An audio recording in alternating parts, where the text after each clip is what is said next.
O Senhor esteja convosco. Ele está no meio de nós. Proclamação do Evangelho de Jesus Cristo segundo Mateus. Glória a vós, Senhor. Naquele tempo, Jesus falou às multidões e aos seus discípulos e lhes disse: os mestres da lei e os fariseus têm autoridade para interpretar a lei de Moisés. Por isso, deveis fazer e observar tudo o que eles dizem, mas não imiteis suas ações, pois eles falam e não praticam. Amarram pesados fardos e os colocam nos ombros dos outros, mas eles mesmos não estão dispostos a movê-los nem sequer com um dedo. Fazem todas as suas ações só para serem vistos pelos outros. Eles usam faixas largas com trechos da Escritura na testa e nos braços, e põem na roupa longas franjas. Gostam de lugar de honra nos banquetes e dos primeiros lugares nas sinagogas. Gostam de ser cumprimentados nas praças públicas e de serem chamados de mestre. Quanto a vós, nunca vos deixeis chamar de mestre, pois um só é vosso mestre, e todos vós sois irmãos. Na terra, não chameis a ninguém de pai, pois um só é vosso Pai, aquele que está nos céus. Não deixeis que vos chamem de guias, pois um só é o vosso guia, Cristo. Pelo contrário, o maior dentre vós deve ser aquele que vos serve. Quem se exaltar será humilhado, e quem se humilhar será exaltado. Palavra da salvação. Glória a vós, Senhor. Queridos irmãos e irmãs, Jesus tem palavras muito fortes contra aquilo que é chamado a hipocrisia religiosa. Hipócrita, né, uma palavra grega que significa mais ou menos um ator, quer dizer, aquele que aparenta um personagem que na verdade ele não é, que incorpora uma aparência para se apresentar aos outros, mas que na verdade tem uma outra mentalidade, tem uma outra maneira de agir, tem uma outra maneira de pensar. E quando Jesus denuncia a hipocrisia religiosa, ele de alguma forma está falando da falência de todo esse modelo baseado naquilo que São Paulo vai chamar a justiça que vem da lei. E nisso São Paulo, que foi também ele fariseu, né? Ele foi discípulo de Gamaliel, foi da seita dos fariseus. Ele sabia muito bem que aquele caminho para Deus era um caminho que entrava em falência, não conduzia até Deus, porque o centro dele é o próprio eu. Então, você se ilude achando que está vencendo o egoísmo, achando que está vencendo, né, toda a estrutura de pecado que tem o ser humano, mas na verdade você, sem se dar conta, está construindo um monumento a você mesmo, está te colocando num pedestal de santo para ser venerado pelos outros. E os sinais da hipocrisia religiosa são muito claros, né? A pessoa mal começa o caminho de Deus e já imediatamente passa a julgar os outros. Todas as paixões do coração humano que se aplicavam às coisas do mundo, elas se escondem debaixo do campo da religião.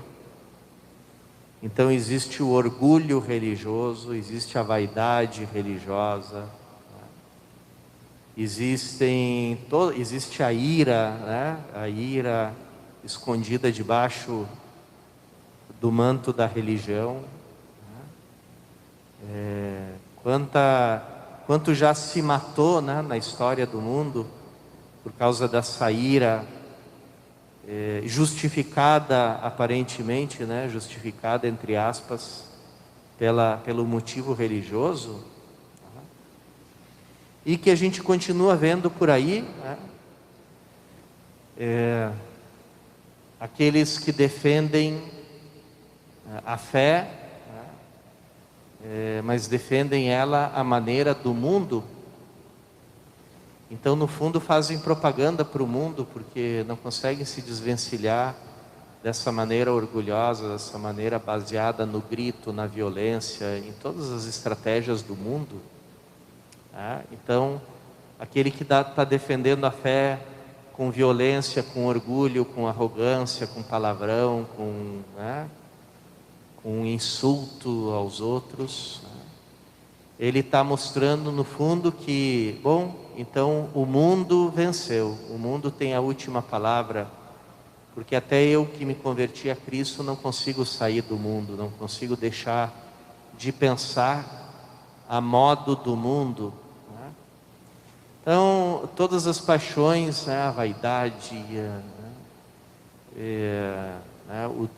o desejo de honras, o desejo de todo tipo de proveito pessoal, se esconde. E como ele se esconde, aquilo que aparece para os outros tem que ser uma aparência de santidade que cada vez vai ficando mais falsa, mais inautêntica, cada vez mais feita de sinais exteriores, e cada vez mais preocupada com aparências, e cada vez menos centrada, né, na verdadeira morte, né, desse velho homem, né, do velho eu pecador, egocêntrico, que existe em cada um de nós. Então, as roupas religiosas, que servem para esconder o próprio eu e fazer transparecer a função, né, o papel de ministro de Deus, começam a ser desenhadas com um tal requinte, um tal luxo de detalhes, né? Aqui entre parênteses, contrariando tudo aquilo que o Concílio Vaticano II ensinou sobre os ornamentos litúrgicos, sobre as vestes que tem que resplandecer pela nobreza do seu material, mais do que por enfeites e ornamentos, né? E que no fim, aquela roupa não é mais uma roupa para esconder o eu, mas para resplandecer o eu. Então, a veste que servia para modéstia serve para se pavonhar, né, como a cauda do pavão. E aqui a gente poderia dar muitos outros exemplos, né? Aqueles que pregam a pureza, mas não vivem, aqueles que pregam o desprendimento, falam contra o materialismo, mas estão sempre atrás de dinheiro, né? Aqueles que pregam a caridade, mas tratam mal o próximo, né? E aí eles causam aquela desilusão, aquele desencanto, né? Então, no fundo, tudo não passa de palavras bonitas, inspiradoras, mas nós continuamos no mesmo reino da morte, do pecado, do demônio, não conseguimos sair dali. Então, Essa é a falência, né, do modelo construído em cima da própria justiça e não daquela que vem de Cristo. Por isso, irmãos e irmãs, como é importante, e aí para nós, principalmente nessa quaresma, a gente despir todas essas fantasias, essas máscaras, essas aparências, deixar de olhar para os outros, deixar de apontar o dedo para os outros e olhar para o nosso próprio coração e nos dar conta que por mais que a gente se esforce, nós não conseguimos salvar o nosso coração. Porque toda a tentativa de salvação do nosso próprio coração por nós mesmos se transforma em mais uma vaidade que de novo nos sepulta no reino da morte. Então, é ali que a gente consegue experimentar o nosso encontro com Jesus Cristo como nosso Salvador.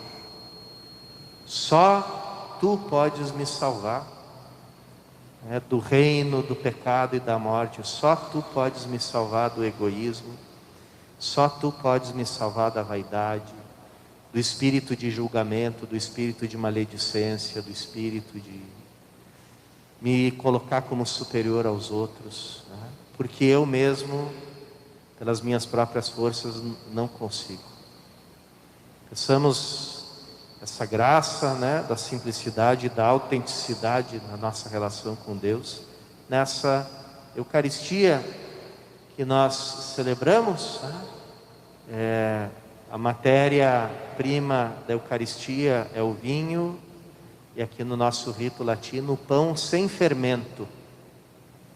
Fermento é aquilo que faz um pão parecer maior do que é, Tem um pouquinho de farinha assim, a gente põe fermento e fica enorme, Por isso na Bíblia o fermento é o sinal também da falsidade.